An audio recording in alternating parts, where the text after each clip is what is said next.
Hai guys, selamat malam semuanya. Apa kabar? Kembali lagi bersama saya Indra. Cerita kali ini akan bercerita mengenai tentang pembalasan kelompok tentara Yahudi terhadap rezim Nazi untuk mengakhiri perang, serta seorang wanita Yahudi juga turut ingin balas dendam atas kematian keluarganya yang dibunuh oleh seorang perwira Nazi. Bagaimana cerita lengkapnya? Yuk tak usah berlama-lama, mari langsung saja kita masuk ke dalam isi ceritanya.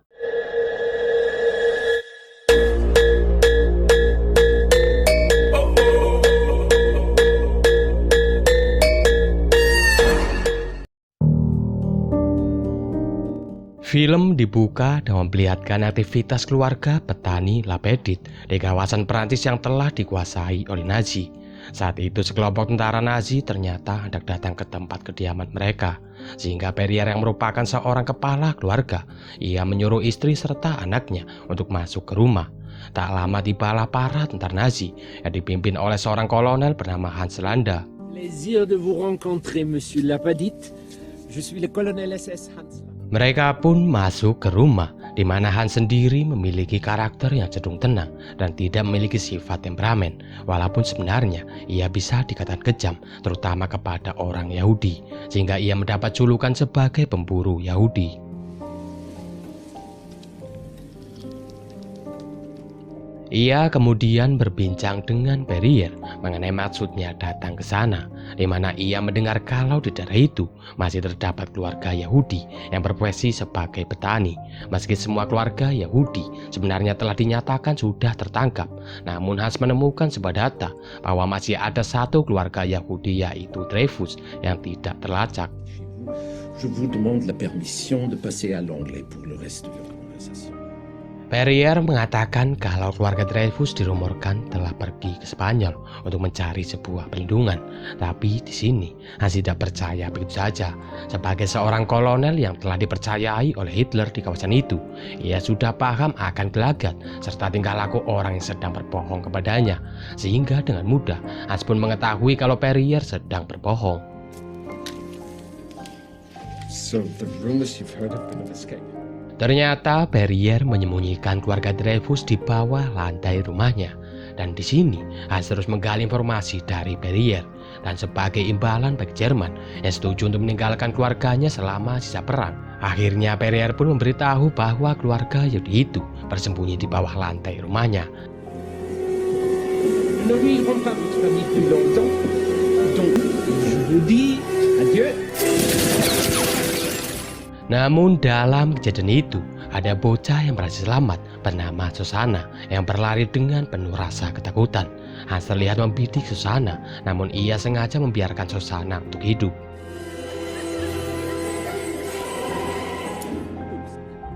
Kemudian scene berpindah pada briefing militer yang dipimpin oleh seorang letnan bernama Aldo. Dalam briefing itu, ia mengatakan kalau ia membutuhkan 8 orang tentara Yahudi Amerika untuk terjun ke Perancis dan membunuh Nazi serta melakukan misi untuk membunuh Hitler. Kelompok Aldo ini disebut dengan The Buster. Aldo sendiri adalah orang yang sangat membenci Nazi. Bahkan, ia mendoktrin semua anak buahnya untuk berani serta kejam terhadap Nazi. And our battle plan will be that, and the German will be sickened by us, and the German will talk about us. Berpindah kepada Hitler yang sedang marah-marah karena kelompok Aldo berhasil menyergap konvoi tentara Nazinya. Tak lama tiba-tiba ada sebuah telepon yang masuk yang memberitahu kalau masih ada satu tentara yang masih hidup dari pembantaian konvoi itu. Sehingga ia pun disuruh masuk oleh Hitler dan diminta untuk memberikan sebuah keterangan. Di sini tentara itu berkata bahwa ada 3 orang yang selamat dalam kejadian itu. Dalam kilas balik terlihat Aldo serta anak buahnya yang sedang mengeksekusi para tentara Nazi. Di sana terlihat sudah ada 3 tentara Nazi yang disandra serta diawasi oleh anak buah dari Aldo, sembari yang lainnya melakukan eksekusi. Kemudian Aldo meminta seorang Nazi yang bernama Warner untuk memberikan informasi mengenai keberadaan konvoi serta informasi penting lainnya. What sit down means, Warner? Yes. Just sit down. Aldo juga memperkenalkan anak buahnya kepada Warner yang bernama Hugo. Warner mengatakan kalau semua tentara Nazi sudah tahu siapa itu Hugo, dikarenakan Hugo sendiri merupakan buronan dari tentara Nazi yang pernah membunuh 13 orang perwira Nazi. Itulah alasan mengapa Aldo merekrut Hugo. As a German enlisted man, he killed 30. Kemudian Warner menolak dengan hormat permintaan dari Aldo, karena jika ia menerima permintaan itu, sama saja ia mengkhianati negaranya sendiri. Aldo pun kemudian mengancam akan membunuhnya jika Warner tidak mau buka mulut. Namun sebagai seorang sersan yang setia terhadap negaranya, Warner pun tetap bungkam, sehingga Aldo memerintahkan Donnie, salah satu anak buah kepercayaannya, untuk membunuh Warner.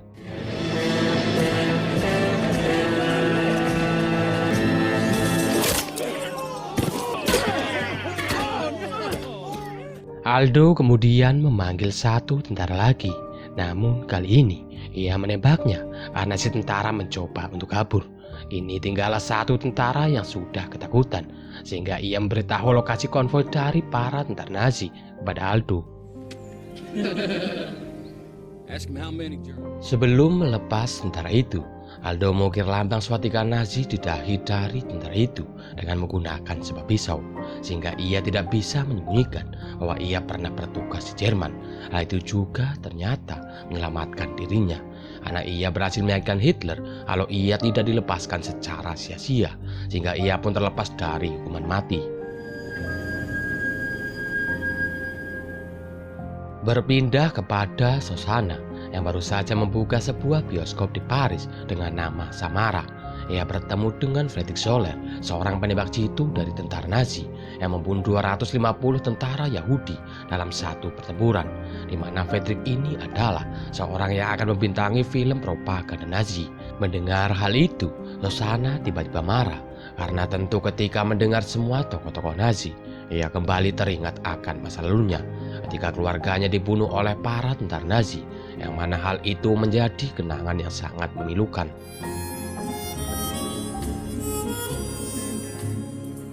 Esoknya saat Shosanna sedang memperbaiki bioskopnya, ia kembali didatangi oleh seorang perwira Nazi, di mana ia diminta untuk masuk ke mobil dan dibawa ke sebuah acara yang dihadiri oleh Joseph Goebbels. Dan lagi-lagi ia bertemu dengan Friedrich. Di sini ternyata Friedrich lah yang telah memanggil Shosanna agar film propagandanya dapat diputar di bioskop milik Shosanna. Namun Joseph harus terlebih dahulu mengecek bioskop tersebut sebelum ia yakin akan memutar filmnya di bioskop milik Shosanna.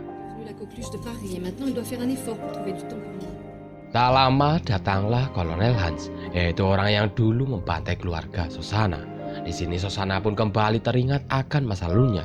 Namun Hans sepertinya tidak sadar kalau wanita yang ada di depannya adalah Shosanna, gadis yang dulu ia biarkan untuk hidup. Karena dulu ia tak sempat melihat wajah dari Shosanna. Namun di sini Hans terus mencoba berbincang dengan Shosanna. Ia mencoba menggali informasi lebih dalam mengenai Shosanna. Dan setelahnya, sepertinya Hans telah mengetahui kalau wanita yang ada di depannya adalah Shosanna, gadis kecil yang ia lepaskan dalam kejadian beberapa tahun silam. Beberapa hari kemudian, Joseph pun mengecek bioskop milik Shosanna untuk mengecek kelayakan.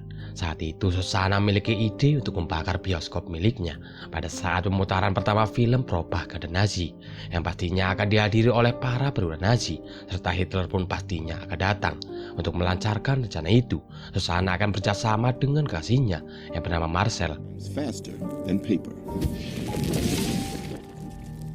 Sementara itu, jauh di Inggris, pihak mereka akan mengirimkan Letnan Archie untuk bergabung dengan The Buster. Archie sendiri dipilih karena ia memiliki pengalaman yang mumpuni serta mahir dalam berbahasa Jerman. First thing, you'll go to a little village called Nadine. Singkat cerita, Archie pun bertemu dengan Aldo, di mana mereka akan bertemu dengan seorang agen rahasia yang merupakan bintang film Jerman bernama Breitgert di sebuah bar bawah tanah bernama Lalusen. Di sini sebenarnya Aldo kurang yakin dengan ajakan Breitgert yang meminta bertemu di tempat seperti itu. Namun Archie meyakinkan bahwa semuanya akan aman serta baik-baik saja. Dikirimlah tim The Buster kecuali Aldo dan beberapa orang lain guna memantau keadaan. Setelah tim mereka masuk, ternyata tempat itu dipenuhi oleh para tentara Nazi. Tidak seperti rencana awal ketika Breguet mengatakan kalau tidak akan ada tentara Nazi di tempat pertemuan. Also. Dengan tetap bersikap tenang, Archie, Hugo, dan Vicky terpaksa duduk di sana untuk menemui Breguet. Mereka kemudian mendapat sebuah informasi bahwa tempat pemutaran film propaganda Nazi sudah dipindahkan ke bioskop milik Susanna. Namun tiba-tiba datang salah satu prajurit Nazi yang dengan sengaja mengganggu mereka.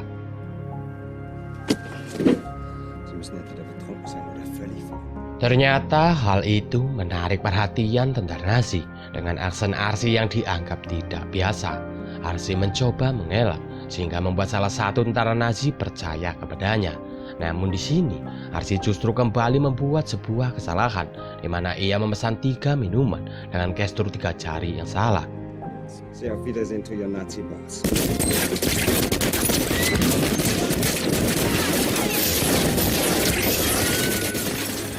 Dalam kejadian itu, salah satu tentara Nazi terlihat masih selamat, namun ia malah ditembak oleh Breguet yang ternyata juga masih hidup, hanya saja kakinya tertembak. Breguet kemudian dibawa ke sebuah rumah sakit untuk diobati, serta menjelaskan kenapa kejadian itu bisa terjadi. Aldo menginterogasinya dan menganggap Breguet telah menjebak The Buster. Namun ia melakukan sebuah pembelaan dengan mengatakan kalau Archie lah yang telah membuka kedoknya sendiri, di mana ia salah menunjukkan gestur 3 jari ketika memesan minuman. Karena Archie, Hugo, dan Vicky sekarang sudah tewas, Aldo pun harus memutar otak untuk dapat menyelinap ke dalam pemutaran film propaganda Nazi.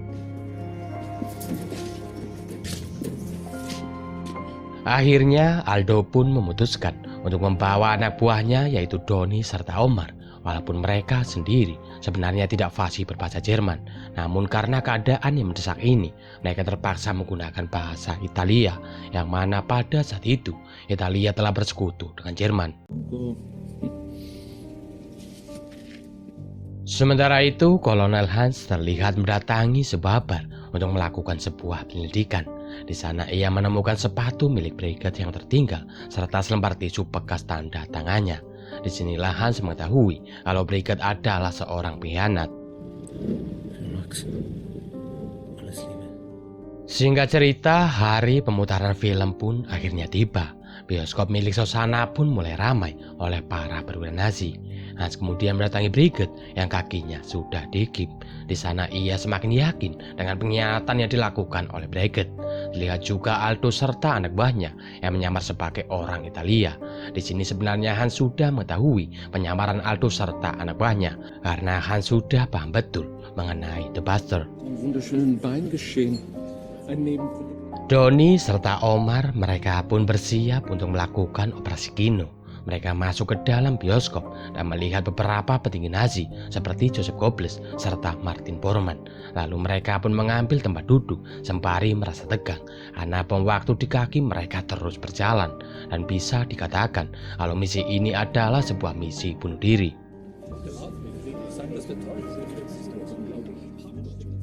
Sementara itu, Hans meminta Aldo untuk memberinya waktu berdua dengan Breguet.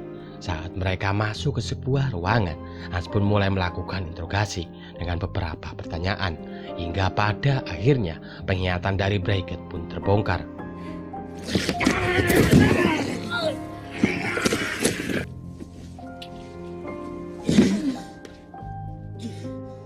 Hans kemudian menyuruh anak buahnya untuk menangkap Aldo. Di sini Aldo pun ditangkap dan langsung dibawa pergi dengan menggunakan sebuah truk ke suatu tempat. Dan ternyata di sana sudah ada anak buahnya yaitu Utivik, ternyata juga telah ditangkap. Di sana Hans mengatakan kalau ia sudah mengetahui operasi yang dibuat oleh Aldo serta anak buahnya.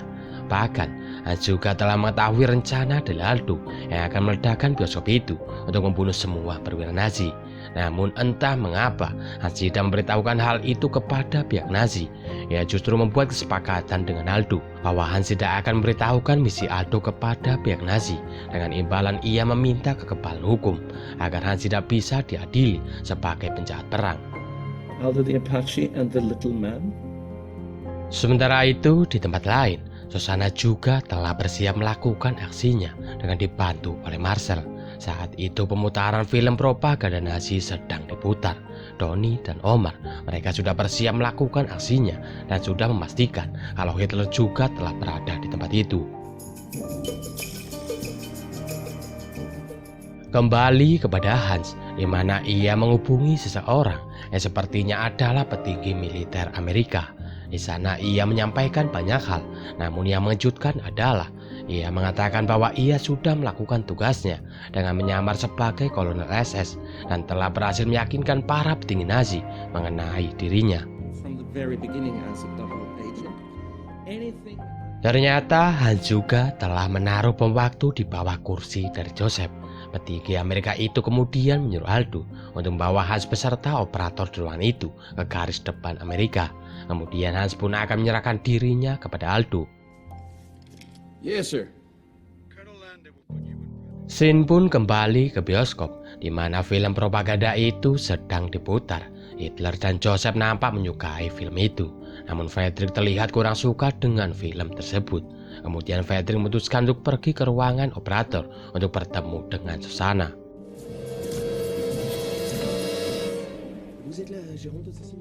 Di sana Friedrich mengungkapkan perasaannya kepada Shosanna. Tapi seperti yang kita tahu, Shosanna tidak menyukainya. Hal itu membuatnya sangat marah. Shosanna kemudian memutar otak dan minta Friedrich menutup pintu.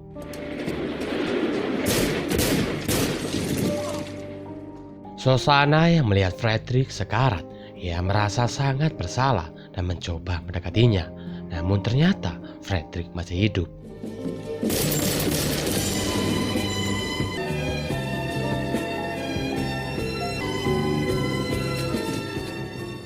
Sementara itu, film pun terus berjalan hingga ke adegan di mana Shosanna muncul dan menyampaikan kalau Nazi harus merasakan apa yang disebut dengan pembalasan Yahudi.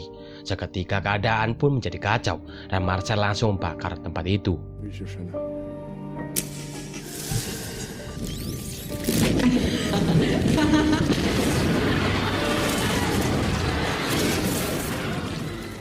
Semua orang di sana pun panik, namun mereka tidak bisa keluar karena pintu di sana telah disabotase. Ditambah lagi dengan Donnie dan Omar yang tiba-tiba muncul serta menembaki mereka semua.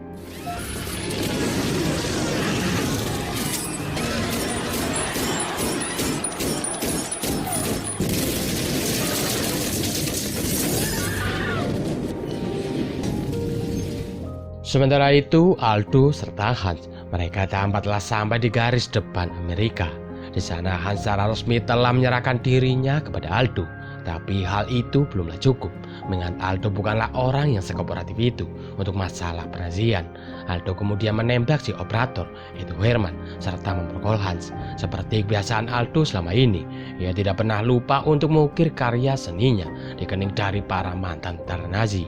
Dan film pun selesai. Oke, mungkin cukup sekian video dari saya kali ini. Saya Indra undur pamit. Assalamualaikum warahmatullahi wabarakatuh. Dan sampai jumpa di video selanjutnya. Bye-bye.